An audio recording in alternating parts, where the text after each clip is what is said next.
श्री स्वामी समर्थ. नमस्कार. आज आपण करत आहोत मशरूमची साधी सोपी भाजी. मशरूम कसे स्वच्छ करायचे, कसे कट्स करायचे याचा मी ऑलरेडी एक व्हिडिओ बनवलेला आहे, जो मी ऑलरेडी शेअरसुद्धा केला आहे तुमच्यासोबत. नक्की एकदा बघा. आणि पुढे आता आपण मशरूम कापल्यानंतर छान स्वच्छ परत धुतल्यानंतर मी ते गरम पाण्यात उकळून घेतले आहेत.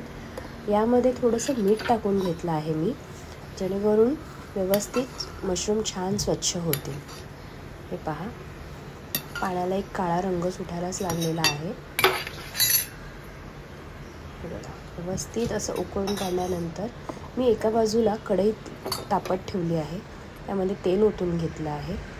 तेल जर असं तापलं की त्यामध्ये आपण लसणाची फोडणी घालणार आहोत. लसूण जरा तडतडू देऊ आणि मग त्यानंतर आपण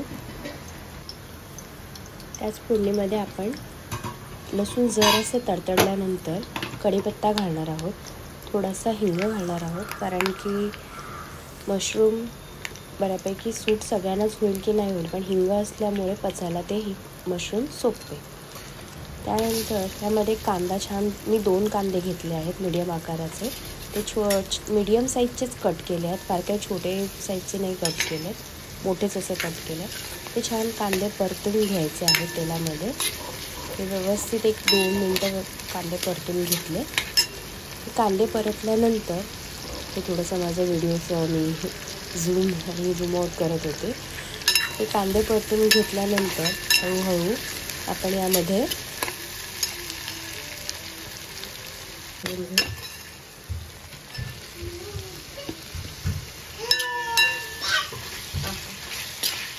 जोडीला माझ्या 2 लेकींचे आवाज सुरू झाले.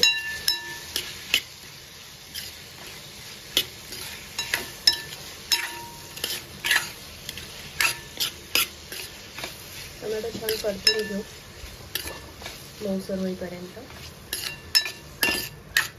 आणि हे सगळं आपल्याला मंद आचेवर करायचं आहे.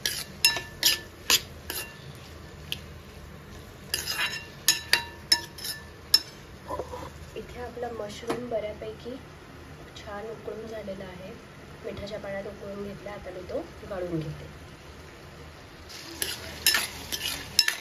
टोमॅटो आपला इथे छान शिजत आलेला आहे. जसं तुम्ही आता पाहू शकता, मी मशरूम छान उकळून घेतलेले आहे, त्यामुळे हे छान मऊसूत झालेले आहे. आता आपल्याला फक्त 5-1 मिनिटात आपली भाजी तयार होईल. आता आपण इथे आपले मसाले घालून घेऊ. हळद मोठ्या चमचामध्ये, धणे जिरे पूड मोठा चमचा घेतला आणि व्यवस्थित रंग येण्यासाठी काश्मीरी लाल मिर्च आणि तिखटाचा आपला मसाला, हे सगळं छान मिक्स करून घेऊ.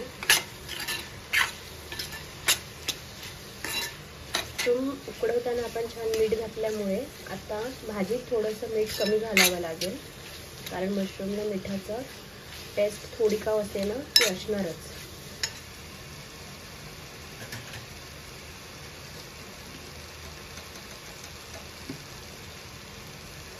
मीठ घालून घेऊ. पुन्हा हे मिश्रण छान एकजीव ढवळून घेऊ. पुन्हा हे मिश्रण छान ढवळून घेऊ, एकजीव करून घेऊ.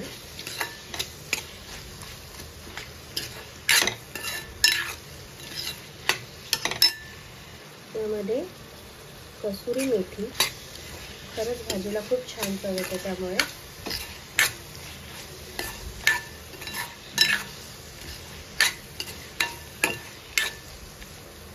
त्यामध्ये आपण आपले मशरूम्स घालून घेऊ.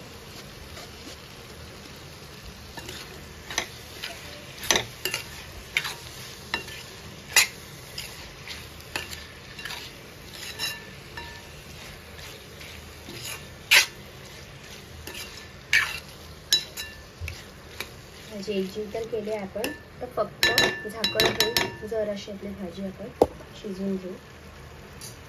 5 मिनिटासाठी आपण ही भाजी झाकण लावून मंद आचेवर शिजवून घेऊ.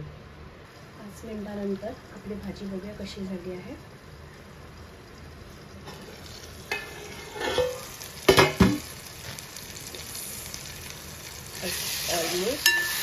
डन.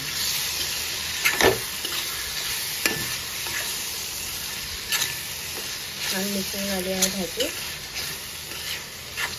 माझा टोमॅटो भाजला. पण इथे आपली भाजी व्यवस्थित तयार झालेली आहे.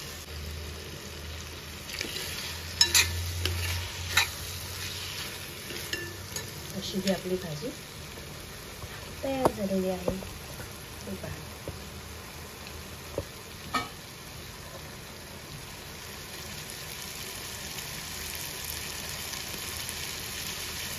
माझी रेसिपी पाहिल्याबद्दल धन्यवाद. अशीच माझी रेसिपी पाहत राहा. लाईक, शेअर, सबस्क्राईब करत राहा.